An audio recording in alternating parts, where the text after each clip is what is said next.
Well, Jonathan, welcome to Small Business Strong. Thanks for having me, man. I appreciate it. Of course. My first question is, how does it feel to be in the interviewee seat?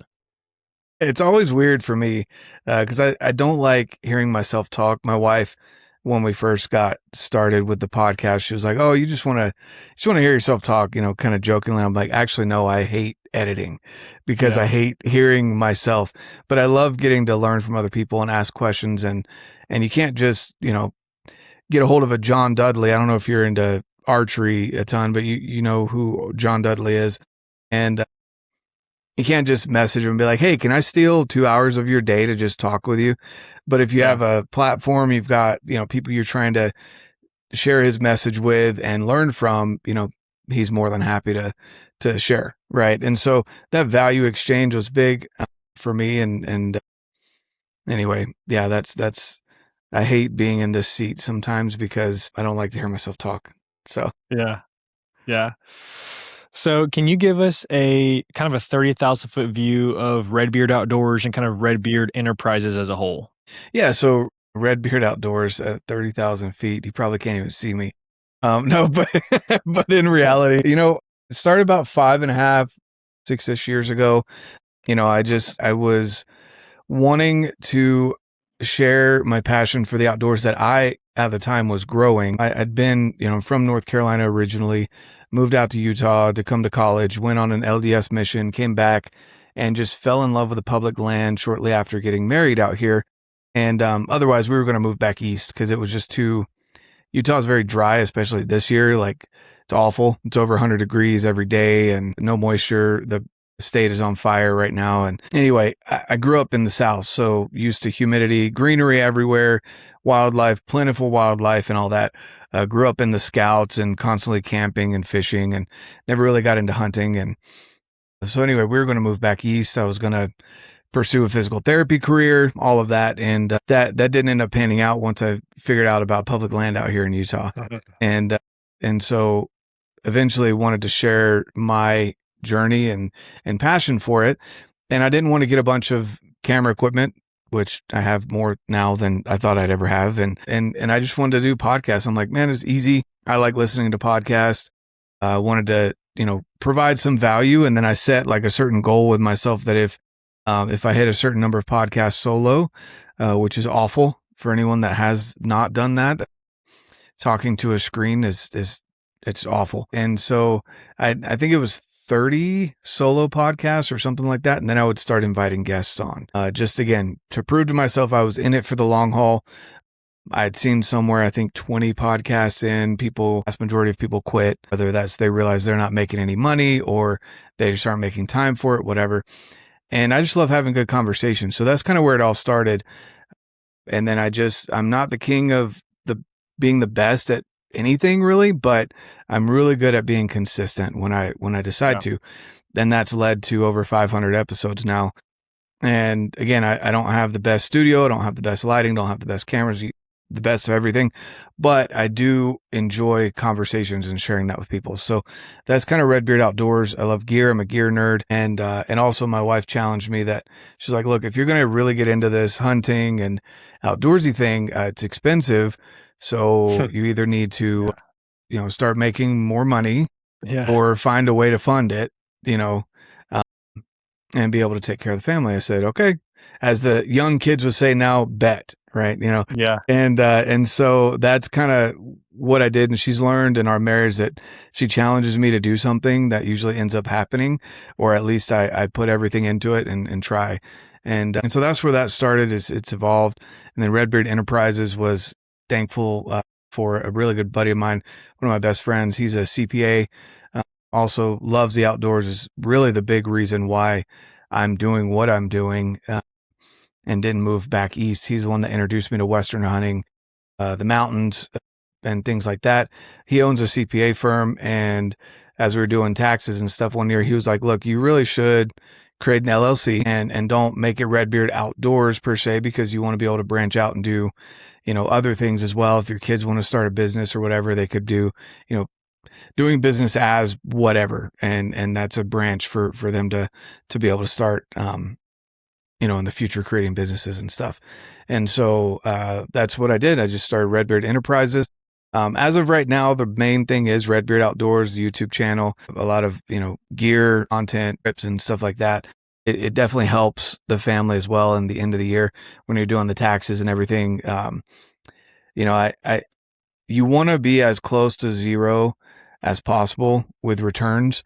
The way I look at it personally, I'm no tax expert, guys, but personally, anytime I see someone misusing funds, I'm not happy with it, and I don't want to go down that rabbit hole per se, but Yeah. as close to zero either return or payment towards the government that I could get at the end of the year is Yes. great. If I'm getting a return for me personally, it's almost like I gave them a 0% loan for a year, and I don't like that. And also, I don't like paying them a bunch of money at the end of the year, but I would personally almost rather pay them than have a huge return at the end of the year. And so, anyway, for tax purposes and all of that, with what I'm doing, being able to genuinely not just pretend to write off trips, but actually like, hey, I'm traveling for hunting, or we're doing a podcast, or things that revolve around business deals, those can now be protected under that Redbeard Enterprises. So that's really where that started. And I'd recommend anyone that is looking to do pretty much anything in social media or anything like that, and you're trying to actually make money, don't do it just to shelter things or whatever, but you're actually genuinely trying to run a business, get a LLC. It's not that expensive to set up, and get some good advice from like a CPA or whoever does your taxes, so that they can make sure you're checking all the boxes legally each year. So that's all very important, but that's really where Redbeard Enterprises started. Yeah, that's great. So I want to get into this a little more later, but you brought up something. You were good at consistency, and that there's some other people who like, it's just the new trend, like, oh, I want to do social media, I want to do podcasting, I want to do this, and I'm going to support my family or make money. What would you tell the next generation that is younger than you, that's looking to get into this for the money? What would you tell them? That's the wrong reason. Yeah. I mean, that's really 1000%. It's the thinking you're going to make money on social media alone is like thinking you're going to make it to the major leagues, whether that's baseball, football, soccer, whatever. That's a great, I mean, the percentages, I don't know them off the top of my head, but they seem very relatable. The way you genuinely are, first off, if you're starting it to make money, go get into another business. Honestly, like find something else and create a business elsewhere. And I'm not saying that because I don't want competition. I couldn't give a crap if everyone started a brand, right? That's not really it. There's a phrase that my really good friend, Dan Staten, says all the time. He says, your success is not going to get in the way of my success. And it's not a cocky statement at all. It's just, hey, there's plenty of pie for everyone. If you want to go for it, go for it. But ad revenue and all of that is very minuscule. I mean, even the people that have millions and millions of followers are not making, I mean, they're making good money, but for how much they're having to put into production to paying other people in their business, it doesn't make a lot of money. Yeah. So you're going to make money by building relationships and be genuine. Don't be hopping around. You probably see me shooting so many different bows. I'm not sponsored by a bow company. I'm blessed to have Wild Arrow right here next door to me, essentially 10, 15 minutes away. And every once in a while, they'll provide me a bow, or a bow company may send me a bow, but I'm not sponsored by any bow company. Yeah. So that's why I bounce around. If I was to have an actual relationship with a bow company, I like to build relationships. And I tell people and companies up front, like, hey, if we're signing this, like we might be signing a 1-year deal, but in all reality, look at me as a 10 to 15 year person, if not longer. Yeah. 'Cause I'm going to be here for the long haul. I like your stuff.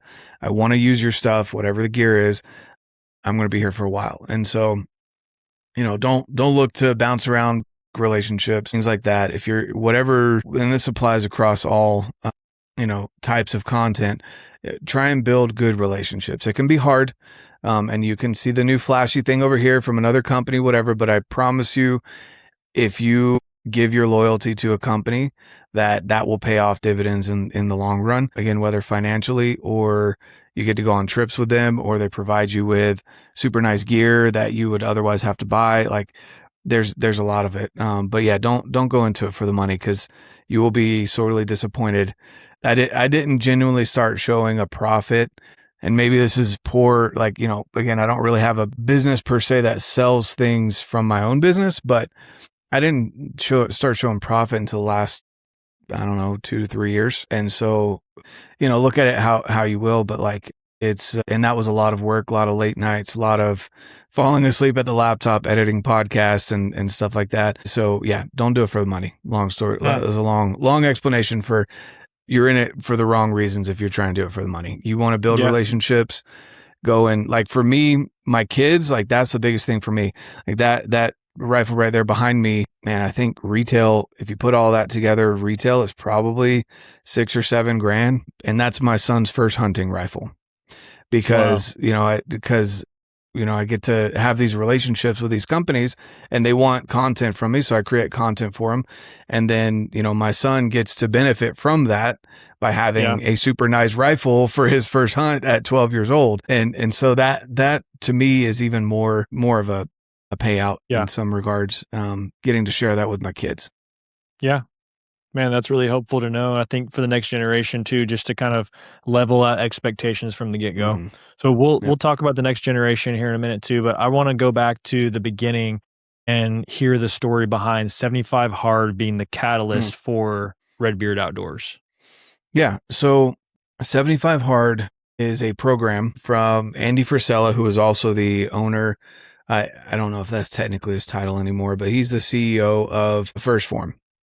And so right around the time that I was starting the podcast, my wife was like, hey, I heard this podcast, the MF CEO project, which at the time that was his big one. And she was like, I'm not a really big fan of like how he speaks. She said, but he sounds like someone you would like. And he's got a lot of good information if you can weed through she was like the cursing and the, all the other stuff, that kind of gruffness that he has. I said, okay. Yeah.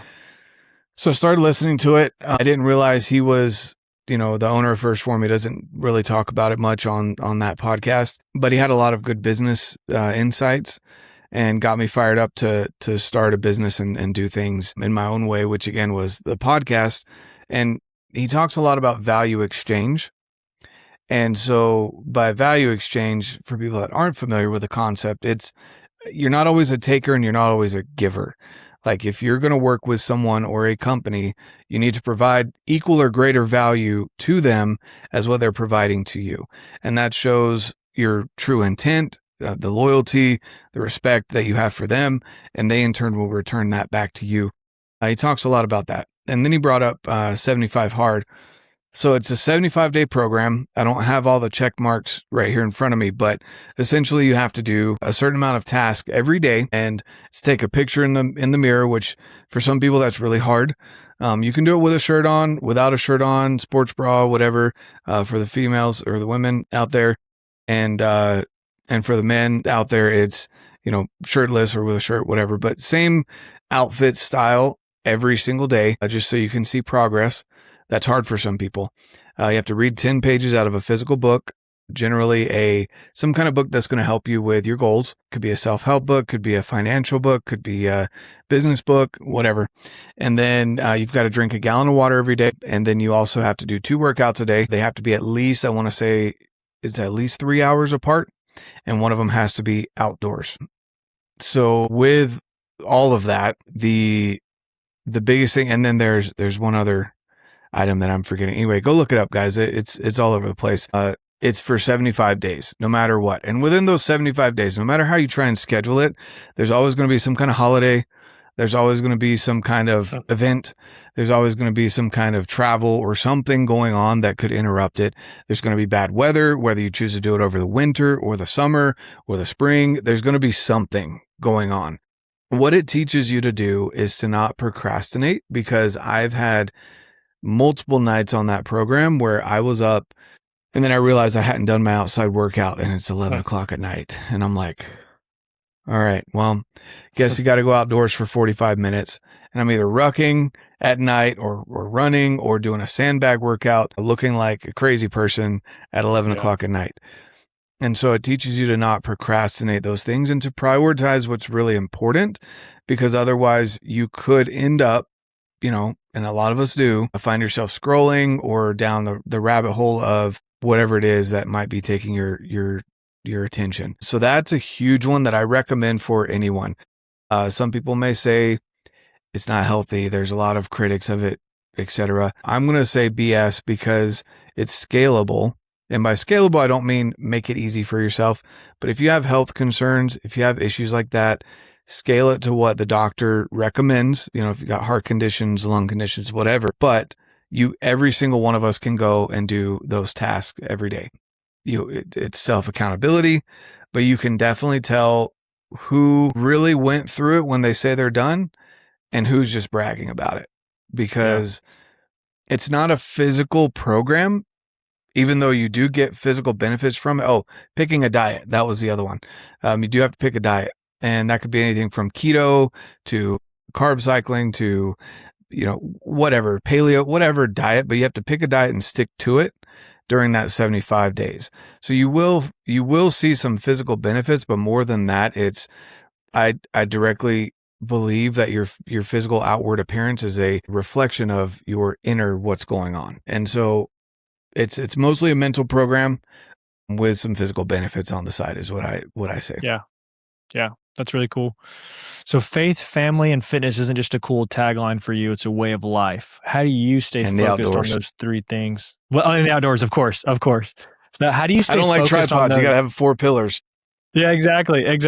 Well, then how do you stay focused on those 4 things in a world full of distractions? It's not easy. And, faith comes first for many reasons. Some people may say, like, if you put God before your wife or your spouse, that could be a problem. And I disagree. Now, there's different levels of it, right? But you should always pray or fast, or, if you pay tithing or whatever it is, that should be the priority, is your communication with your Heavenly Father, is that prayer every morning, every night. It is, a lot of times you don't get responses back immediately, most of the time. And sometimes you don't ever really feel like you get a response until years later. You look back and you're like, oh, that was actually an answer to a prayer. But faith comes first, because if I am being true to the standards that I've set for myself via God and Jesus Christ, and I follow the Holy Spirit's direction, that in turn will lead me to be a better husband. So I do think that there's different levels. Like if you are a Pharisee, for those that are familiar with the Old Testament and even the New Testament, the people that were like, oh, I can't walk on grass on Sundays because that's seeding grass. Like, if you're that psychotic, there's going to be, you can just deal with God on that, because your relationship with your wife is probably going to struggle from that. But at the other end, if you are putting her on a pedestal and putting her above God, that can also be a problem, because she is human, or he, if you're married to a man, is human and going to make mistakes. And so, I want to be side by side with my wife. I want to take her counsel and I want her to take my counsel. I want her to trust me leading, but I also I'm not going to, how do I put this? I'm not going to be to the point where, I don't put her on a pedestal, and, but I also don't put God before every single thing, like a Pharisee in that degree. So there's that extent. But the prayers of being a better man, being a better husband, being in communication with God, and following the example of Jesus Christ and the lessons that I receive from the Holy Spirit on a daily basis, listening to those lead me to be a better husband. So that's why faith is first for me. In everything. You can continue to produce the content that you like and not really care about, hey, this one gets 1 million views, this one gets 300. Or you can cater to the crowd. I don't like the term sell your soul, but almost kind of do that. It's like, hey, if this gets a lot of likes and a lot of shares and a lot of conversions, I'm going to do exclusively this kind of content. What's the line for you? You are still working a full-time job and you do put a lot of work into this, but what's the line for you? I mean, if it boils down to it, I put out what I enjoy, and I would love to get into more, I wouldn't say staged, but like more content that's planned out rather than sharing things, simply just because I like them. I could probably do a better job of that, to be honest with you. But I mean, my one, when things get a little crazy at home or with the real job, the baseline that I will not give on is the podcast, because that's what has gotten me to where I'm at now, just with relationships and everything. But when I'm on full bore, I mean, it's multiple videos on YouTube a week, which YouTube has been very unkind. That's the other thing, guys. When you're doing social media, you got to understand, like, it's like walking into someone else's house. It's not a public space. I mean, you got to follow their rules, and there's going to be times where they get a little bipolar and choose to make up rules. And you either have to understand that, or you're going to get really frustrated. Like, I've been throttled for months at this point. I just barely, on the 19th of August, my first strike will officially fall off. But like, I'm getting flagged for firearms content, saying that I manufacture or sell firearms. and so like, and the 3 videos that got flagged as well, so I got a warning. That one was with Hornady, but we weren't selling anything. We were just talking about calibers. And so no selling, nothing. And that one got a warning. And then I had 2 talking head podcast videos that I put on YouTube, that the moment they started getting traction, I got an actual flag, strike. And if you get 3 strikes, they take away your channel, no questions asked. Man. And so I wasn't able to post for almost a month on YouTube because they were saying that I was trying to sell firearms. And so I created this disclaimer. I've tried to go through all the loops. I appealed everything. No one cared. They said I was definitely doing what they said I was doing, which, whatever. I don't even think we brought up firearms in those podcasts either, which is ironic. And anyway, so long story short, I just had to look at it as, instead of getting frustrated, tuned it back to what's the basics. Basics are, I've been putting out a podcast, at least one every week for the last 5 to 6 years. So I boiled it back to that. And Instagram was actually being nice to me now. So started posting there. And then, created this disclaimer, tried to go through, discussing with them. I literally gave the analogy to I'm assuming it was a person. They said they were a person, a manager that was supposed to have reviewed my appeal. And I said to him, look, I understand I'm coming into your house and you've asked me by saying no selling and manufacturing of firearms in the videos. I was like, you've asked me to take my shoes off when you come in the house. I feel like I took my shoes off, and then you said, nope, you have to leave because you took the left one off first. And I said to him, I said, look, guys, like, I want to follow your rules. I understand I am in your house.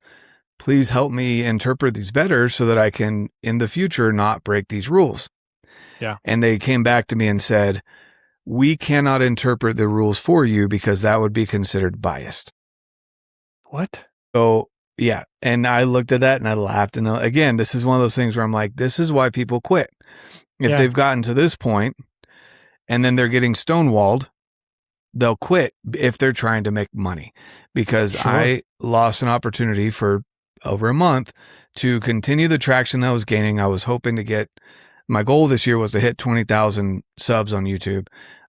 I don't know if I'll hit it or not this year. And I realized I was getting frustrated over that and things that were out of my control when I felt like I know I was following all of the rules that YouTube had laid out.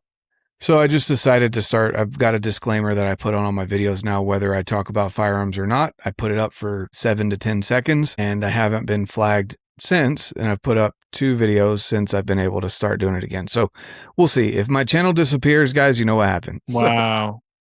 So, man. Yeah. So that can get frustrating. Frustrating. But also, again, if you're wrapped up in, if you're putting your financial, and this is again why it goes back to the importance of building good relationships, because if I was only trying to make money and I wasn't able to hit my deliverables that I promised a company, because YouTube, that's out of my control. If I hadn't built these relationships with these companies and these people inside the companies, who would believe me if I said I got 2 strikes, whatever? Like, they would just say, all right, you're not hitting deliverables. We're not going to work with you after this thing is up, right? Whereas with this, I can be like, hey guys, I've reached out to, a bunch of people in the industry that I know, try to get some tips on who's getting flagged, who's getting strikes, how can I avoid it?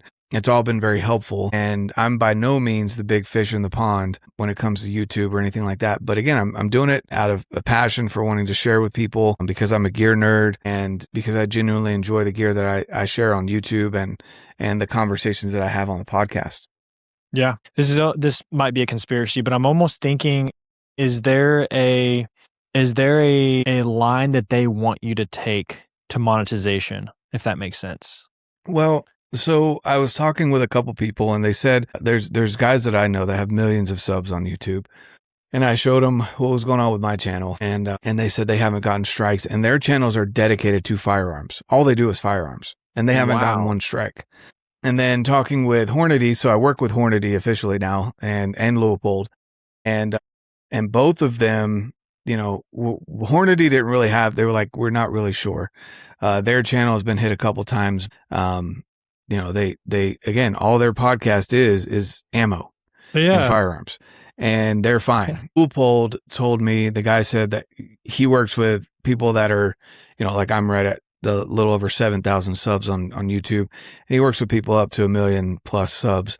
And he said he's noticed that people under, I think he said 50,000 or 25,000 subs are getting hit right now for things like what I'm getting hit for. And he said he wonders if, and this was just a friend talking to a friend here, but he said he wonders if they're trying to throttle the smaller guys right now, because the bigger guys, if they give them flags, well, they're losing revenue on those bigger guys that are getting millions of views versus me that's getting, you know, thousands to thousands of views, you know, in a month. And so, you know, or 100,000 even views in a month. And so it's one of those things where who knows? And it's unfortunate because I want to follow the rules and I want to continue growing, and YouTube's just not being kind to that right now for some reason. Again, if I broke a rule, I'd say, cool, you know, I appreciate you giving me the feedback. Sorry, I broke the rule. I won't do it again.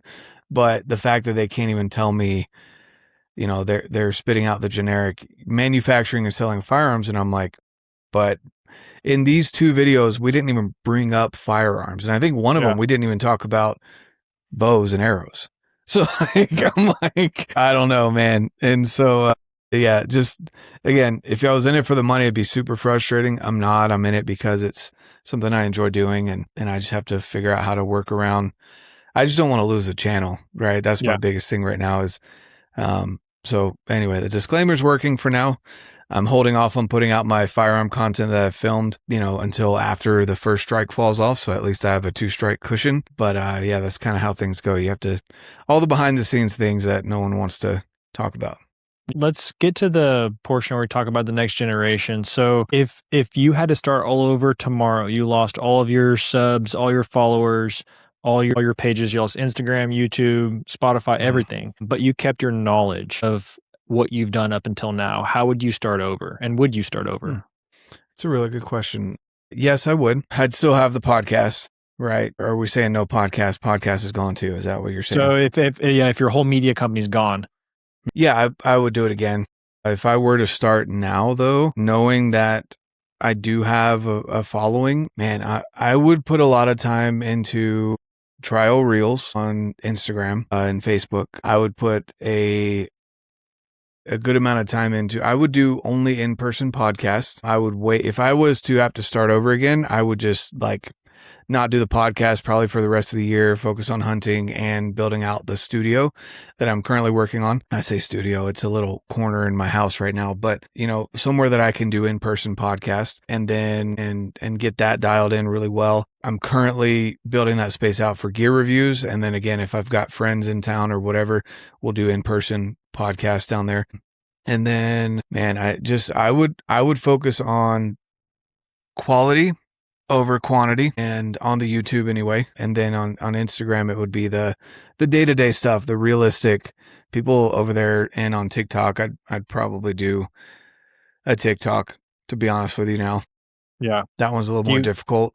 Do you have one now or no? I do. And I put a few things up and that didn't really take off. So I was like, I don't really want to put a lot of time into another platform right now, but that one seems to be doing well as long as you're not, you know, discussing guns. At least I think they're okay with archery stuff. I haven't figured that out yet, but yeah, I just, that would be, so my biggest thing would be quality on YouTube, in-person podcasts, and on Instagram, I would do trial reels just to bring people in. Cause what that is for people that don't know, that reaches out to people that are outside of your following specifically. And then putting good quality ones on your Instagram, you know, being true to your message. So Yeah, I would do it again. I would, I mean, and the thing is, I've built the relationships with these companies. And so, they would understand to a degree if, if everything did go away, that I could see the majority of them sticking around and sticking by my side as long as I showed the growth again. Yeah. Obviously they've got their, on a business side of things, I'd keep all my friends, but on a business side of things, like if I'm not able to provide the views, the attention that they need for their marketing branch, obviously they can't afford to keep paying me or sending me gear, because it Yeah. doesn't make sense on a business level. But I would 1000% keep the majority of the relationships I have on a personal level there. Yeah. Yeah. What does an in-person interview offer the viewers that a virtual interview or just like a solo interview doesn't? Or I sorry, feel not a like, solo interview, just like a solo podcast. yeah, man, I think solo has, but even the good solo podcasts that I like to listen to feed off of questions that they've fielded from emails or social media. So it's still kind of a conversation. What I like about the in-person stuff is it just feels more personable. I think Riverside has done a really good job, and I know there's a couple others that are good for streaming. Riverside seems to do a really good job of, I think with Zoom, you get what you get with the recording. If the internet starts to go out or whatever, you kind of lose that quality. Whereas with Riverside, it uploads to a cloud, and then you're able to piece together the highest quality of both Yeah. videos. But the in-person, man, it's more personable, because you don't have, like, even now, like I forgot to put on Do Not Disturb, and I've had, 2 phone calls come in and a bunch of text messages and stuff. Whereas in person, like, my phone's not going to be there. My laptop's not going to be there. You're literally just focused on that other person. You don't have any other distractions going on. And so Yeah. I think it's just like, I saw something the other day, which I've taught my kids this to a degree. I could still do better. But when you go and interact with someone, if they have their phone on the table, it doesn't feel as personable. If their phone is in their pocket or out of sight, muted, they're not looking at their smartwatch, trying to get their messages or looking at the time, it's more personable. It's more, you just you feel better. You feel more of a priority. It's like when you go on a date. If you're dating, which you should be, whether you're married or not, you should be dating. And so if you're Yeah. married, go on dates with your wife or your spouse frequently, and you should not have your phone out while you're on a date, unless you're trying to show them something funny. But like, you should have some one-on-one time with your spouse very frequently, where you don't have interruptions of music or a phone or something like that messing with you. That's why I feel like the one-on-one or the in-person podcast is so much better, because you're able to focus on that conversation solely, and you can tell along with the quality. I mean, if you got the studio set up right, the videos, the cameras are just, I feel like it's able to keep you focused better on the conversation too. I mean, Yeah. you've got the 2 people or the 3 people in the podcast, and then you'll have it, go to one camera where it's just the person talking, and then back to the group. And then, so it allows you to flow with the podcast better too, if you're watching it. We only have time for one or two more questions. If a younger person is just getting into this industry and Mm. they're wanting to work off sponsorships, monetizations, and specifically relationships, which is something we've been talking about, how would they start that process? I'd start by asking, what can you provide that company? Okay. Instead of saying, what's in it for me? What can I get out of it? So, like, I didn't start by going to Leopold. I didn't start by going to Bergara or to Wild Arrow even. What is your value to that company at the time? Sometimes your value is money, and that is what it is. And that's why, as a customer, obviously they want to take care of you. They want to build the relationship. But as a business, customers value on a business level is the money they're able to provide. So if you provide a better customer experience, they're going to bring more people in, or they're going to be repeat customers, which in turn is money, right? Building the Yeah. business. So I'm not saying that you look at people as dollar signs when they walk in, but that's what the customer is able to provide to the business, is good word of mouth and money. As a partner, you have to say, what are you able to provide? That's why I generally start my relationships off as a gear for content trade, with companies for the most part. I'm like, hey, let's fill each other out for a couple months. I've liked your stuff that I've used. Usually I've used the product or had an experience with their product in the past. And that's where I start, and then reach out to the right person. And then, again, just what value can I provide? Well, at first I want to build a relationship, possibly. So let me get to know you. Let me get a couple of items. I'll provide you with either some user generated content or review on my channel, whatever works best for you. If I don't like it, I'll tell you, that I don't like it, and I'm not going to go bash it. There's a lot of things that I've tried that I don't like, and I didn't put the content out because I'm not all about clickbait. Oh, this was the worst piece of blah blah blah. Like I don't do that. And so, just ask yourself, what value can you provide, and be honest with yourself. Don't look at it like, hey, I've got 1,000 followers and maybe 15,000 views or whatever in a month. I want this for free. Don't go into it like that. Yeah. Let them know what you can provide and be honest. Don't over exaggerate it. Another thing that I like to say is it's better to undersell and over deliver, and that way they'll see your worth, and then eventually it'll work into more gear. Like for me, just for example, I know where I'm at. I know where I stand. I don't ask for Bergara to pay me and send me actions. So I get whatever. In this case, I built that rifle out. Peak 44 sent the stock, asked for some content for it. Bergara sent the action. OMR put the barrel on it. I mean, those are all thousands of dollars worth of gear that I'm getting. So I should at least provide thousands of dollars worth of content back to them. It's just how I handle it. Yeah. And so do you pursue those relationships, or are they pursuing you for those relationships for the most part? I'd say it's about 50-50 for right now. Yeah. The bigger companies, if I'm looking to reach out of where I'm currently at, I'm usually reaching out to them. The other thing is showing up to shows and meeting people in person. I still think a handshake beats an email every day. Doesn't matter what your metrics look like. If you go up to them in person, and I've been there at shows where it's the dude walks up and he immediately, as he's shaking his hand, is like, hey, we've got 2 million followers. We've got blah, blah, blah. And the guy pitches him immediately. And then he leaves, and I just look over at the guy. He's like, and that's why we work with you and not with him. Yeah, exactly. He's like, because that's what he's wrapped himself up in versus me. I'm like, I'm a normal dude that enjoys good gear and fun stuff. And I built the relationship first and didn't come in trying to pitch you on something. So go build relationships. It's going to take time. It's going to take money, but definitely it's worth it. Yeah. Yeah. So from what I've heard you say multiple times, relationships. And this is not a get rich quick scheme. This is because you enjoy it. And it's, if you want, down the road, if you want some extra gear, or if you just enjoy putting out content, that pretty much is necessary for you to get into this industry, it sounds like.